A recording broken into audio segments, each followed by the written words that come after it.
Hello and welcome to another video from the only channel that you need to not only survive the current apocalypse, but actually enjoy. And today's video is going to be about a little trip I took to the Asian grocery store a few days ago, because I'm all about permaculture, and there's a lot of permaculture crops that you simply aren't going to buy at the garden center, although sometimes you can. I guess about 3 years ago, one of my subscribers sent me something called an air potato, and I was already kind of familiar with them because I had seen them growing in other places around me, so I knew when she sent it that I could get it to grow, but I wasn't really sure if it was a food item, although she assured me that she had heard that people used them for food. And if you've, I'll show you some pictures of it, but it's a vine. And in the course of one summer, it can grow all the way to the top of a tree or a power pole or whatever. And beneath the ground, it's making these roots that look like this. And above the ground, it makes these things that kind of look like an organic golf ball. They'll be about that size. Sometimes they're oblong, sometimes they're round, and they have little divots all around them. And here's another one. This is another version of the same thing, except this one is purple. Well, the one that subscriber sent me, I put it in the ground. I never took care of it. It grew. At the end of the year, it died. It never really produced any of the little round things. But you can plant those round things and they'll grow, and you can plant the roots and they'll grow. Once I realized that I couldn't kill it, and the winter didn't kill it, and I also did a little research to find out you can eat the roots, you can eat the little round things, and I think they even say that you can eat the leaves. I said, that's a permaculture crop. I need to get some more. I went on eBay, and I think for about 20 bucks, I was able to purchase 5 roots about the size of my little finger. Well, I saw one of those organic golf ball looking things over at my friend's house, and I asked her if she had one of those plants. She said she had dug them all up and got rid of them. But she let me have that little golf ball thing, and she let me have one of her roots with a stick growing out of it. And she said, I want you to go to the Chinese grocery store with me.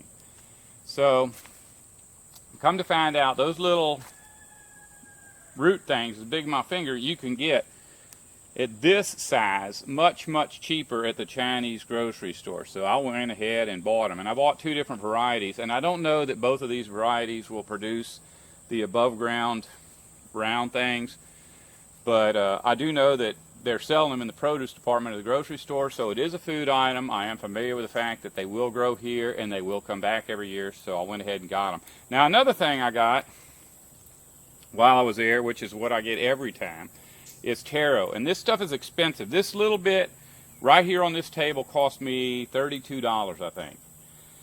So you don't want to waste them. But when I brought it home, I was so tired from the trip that I didn't plant them. Plus, I wanted to make a video. I didn't just want to dig a hole and put them in there. I wanted to actually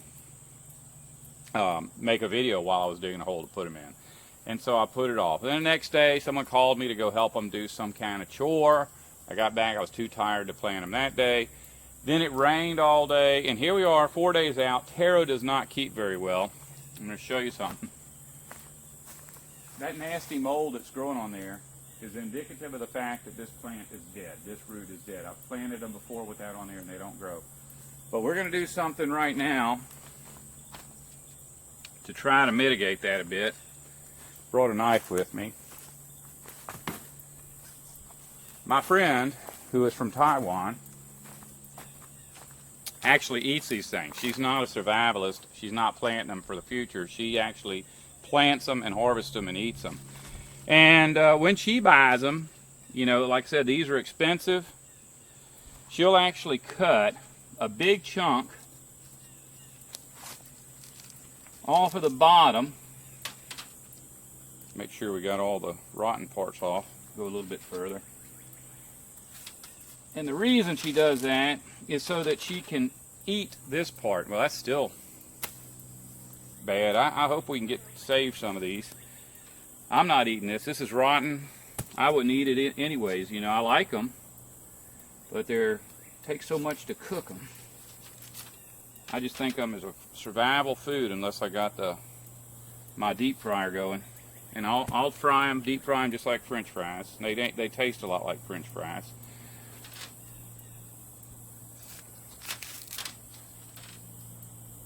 Don't look too good still. The main thing you got to worry about, there's a little knob at the top. If that's mushy, then you're done. There's not anything you can do to rescue this.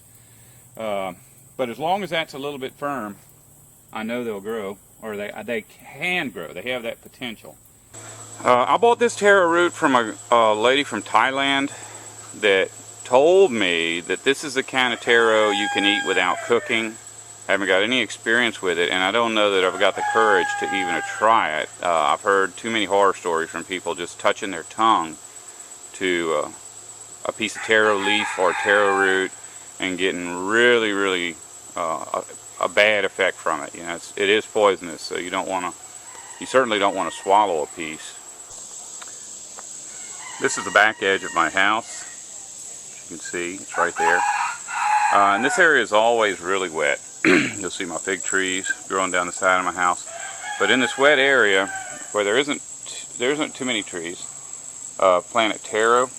Now this dark leaf taro is not going to benefit me at all, I don't think. We'll just have to see as it gets older. I think all taros, or all of this kind of plant, is the same family. If they don't have big roots, you can't eat the roots.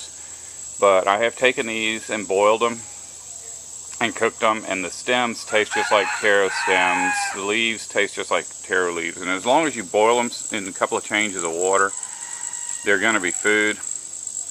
But we just started off with,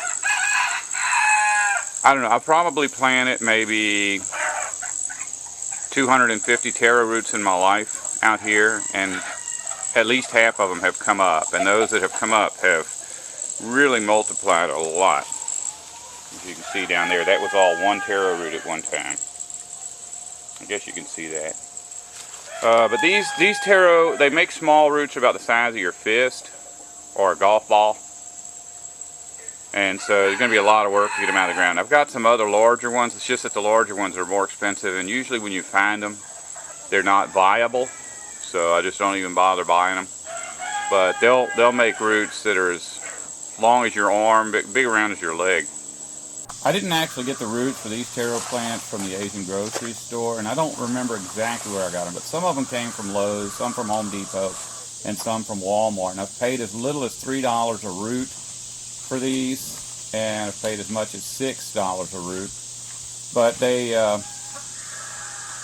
I've been told that they're not edible taro. These are decorative or ornamental taro, and here's the thing. I have eaten the leaves, cooked them, and eaten them. I have cooked and eaten the stems. I have cooked and eaten the roots. I've cooked them in the solar cooker. I have deep fried them. They taste exactly like the leaves, stems, and roots of taro that you get at the Asian market. So whether they're food or not, I know that you can eat them and they don't make you sick. And I think that's really all that's important. I bought this taro root about a month ago. It was really big, about the size of a softball. And it's grown this big in a month. It won't take long. If it keeps spreading as fast as my other ones are spreading, eventually this whole creek will be filled with taro in my lifetime, just from this one plant. And I always make a point of running over everything when the taro dies down. The taro will die down in the winter, and when you start to see taro coming back up, that's when you use your mower. And that kind of gives the taro an advantage, because since it's just coming back, it's not going to get cut down, but everything else that's growing will be. And since taros have such broad leaves, they in general put out enough shade to kind of keep down the growth of the surrounding plants. This other stuff that you see growing here is called dragon's tail, and it's not useless, but it's not food for humans. I don't know if you can see the taro flopping around in the wind out there. We'll try to get around from the other side. I can't get there from here because it's all wet. I'd have to have real heavy boots on. It'd take me a long time to get over there. But this taro does get a whole lot of direct sunlight. I was told it's not a good idea to grow it in direct sunlight, but I know that just from this one that it will take some. So if time goes on and the power company comes through and eventually mows the weeds out here, I'll get taro planted all the way throughout that wet spot there. There is really wet. It holds water. Probably, I've got 18-inch boots, and I've walked through there and had water coming in over the top of my boots at times. Yuck. This one here looks, yeah, this one's too far gone. I'm not even going to try it. See, that's completely rotten. And I'm throwing away about $10 worth of stuff right now just because I couldn't get around to planting these. Now, while I was in the store, my friend Judy was telling me about how to get these to grow in such a way as to get the most production out of them. And since, you know, money is real in this world, we're going to go ahead and do that. Show you something. Just so you can get a accurate understanding what these things are, I took photographs of the signs. If you type in those words, the only oddball letters are at the end. Usually Google will fill that in for you so you can read all about these things. Now here we are at the store, and my friend Judy is picking out which ones are the best for me. I've done learned not to try picking them out for myself. She just takes them out of my cart, throws them back on the shelf, and gets the one she thinks I should have. So I'll let her pick all of my growing stuff out of the bins at the store. And here she is showing me how to cut these roots so that I can plant have multiple plantings from the same root. And here's what she showed me right here. If you look at this, all of those little bumps on there are individual plants trying to come out, and theoretically you could cut each and every one of those separate, but I'm not going to be that adventurous. I'm just going to cut it in half and dip each half in wood ash, because that's how she told me to do it. So there's no sense in trying to do it any other way.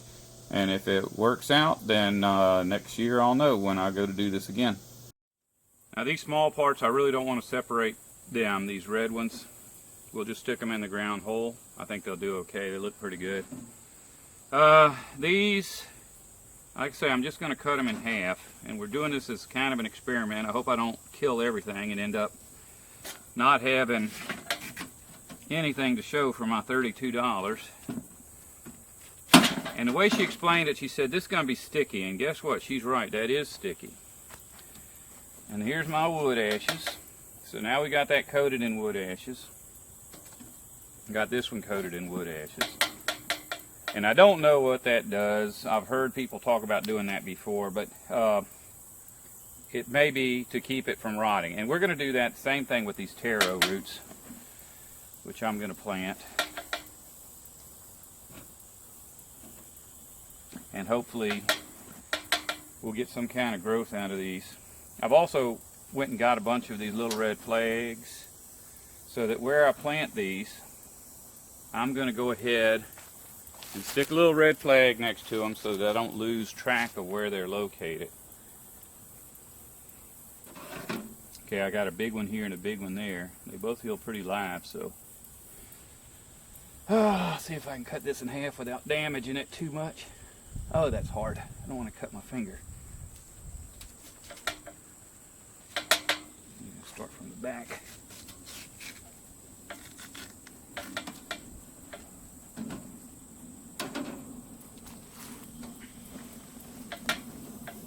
Yeah, same thing. Got wood ashes stuck. We're going to plant everything except the taro up here.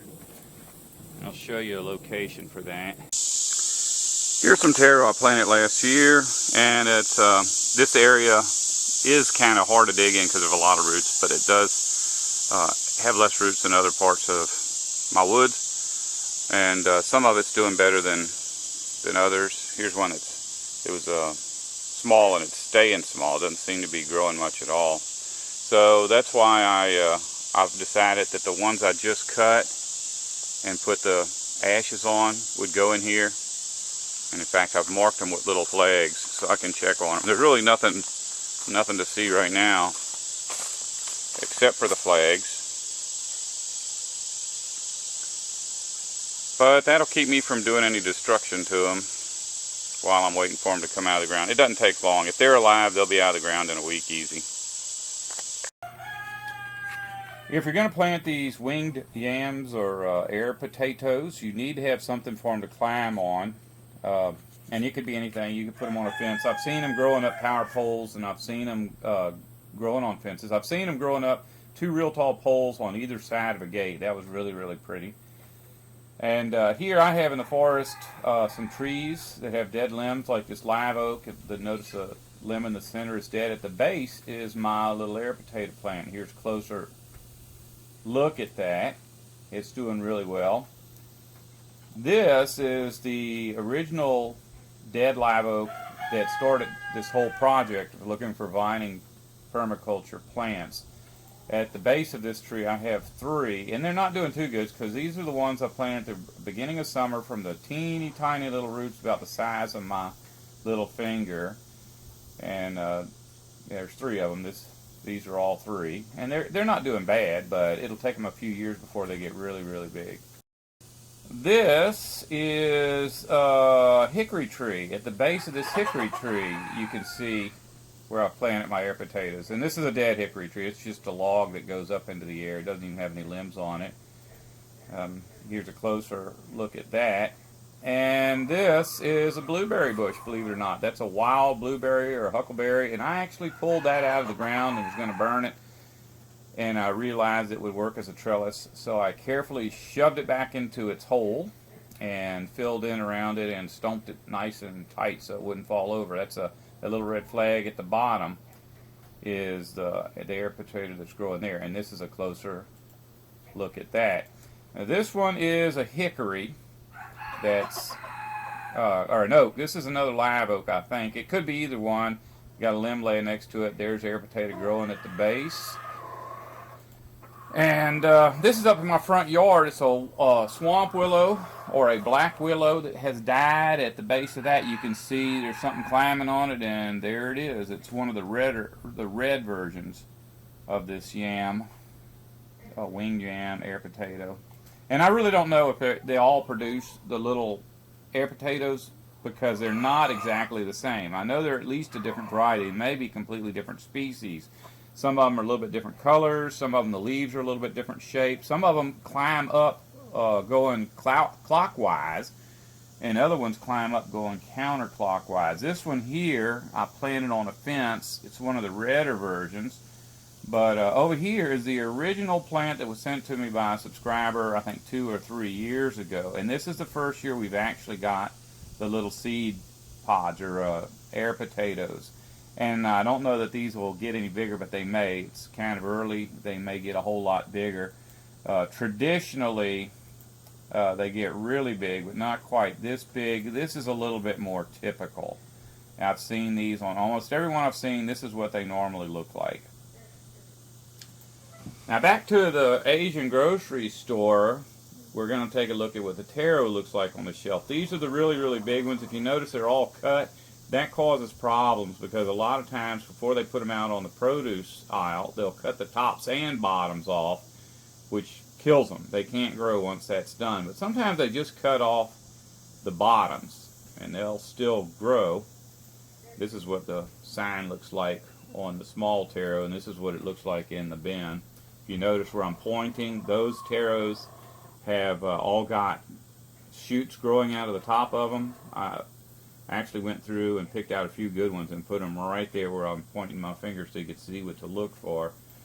And here's I was looking at one of the larger ones to make sure that the shoot at the top of this giant taro is firm and still alive.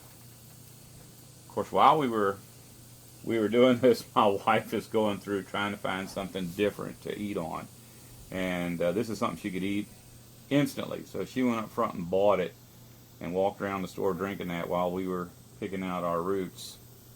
Now that I've introduced you to some of the things that I'm planting out here that most people don't plant or don't think of as food, I'm going to talk about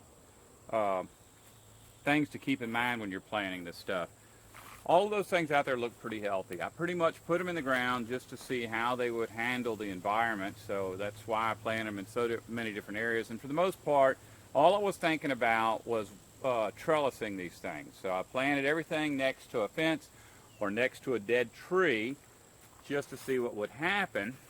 But I've noticed that my plants are not doing as good as the ones I've seen in the past, meaning that they probably aren't getting everything that they were getting in those other areas. And primarily, all I can think of is sunshine. This area gets plenty of sunshine. That's the southern sky. And no matter what time of year it is, there's always sunshine hitting this area. So the plan is to go ahead and plant all of these vining plants all the way down this line as far as you can see. And there's a couple of reasons why that's a good idea, not just for the sun, but because of the roots. Root type crops have to be planted in soil that's easy to dig. Now, if you go into my forest, you can find sunny spots where a fruit tree would be a good idea. And so I plant a lot of fruit trees in there. But every time I do that, I end up having to fight against the roots of all these native species of trees. When you're planting a pear tree or a citrus tree, that's not really an issue because you're not going to harvest the roots off of that tree. You put a citrus tree in the ground and it's completely surrounded by roots, I promise you that citrus tree will send out roots into areas that don't have roots. They'll go around, over, under any roots that are out there, and they'll thrive and they'll produce fruit above ground. But for a root type crop, you don't want it to be struggling against roots, because when you go to harvest them, then you have to struggle against roots. Now, one of the things that's important about using a live tree for a trellis is that a vine can kill a live tree. But in general, the vine has to overpower the tree. And so if you look in my forest, everything in the forest looks really, really healthy because I have pulled dozens of vines out of each tree that's in there. Now, in a lot of cases, I will leave one vine if the vine is small enough and the tree is big enough. These are all oaks all the way down the line here. And each of them is capable of supporting one vine. So what I've done is I've gone through and cut every single vine out of every tree as far as I can work. So there's no vines in any of these trees. I feel pretty confident that I can put as many vines in here as I want, as long as I don't overpower the trees that are here, and the trees will continue to thrive.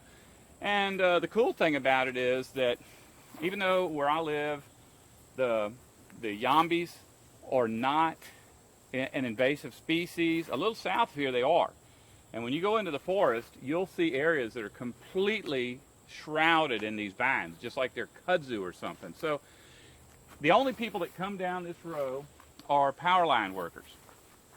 Any power line worker coming down here and seeing all this yambi covering these trees is not going to think that anything's amiss.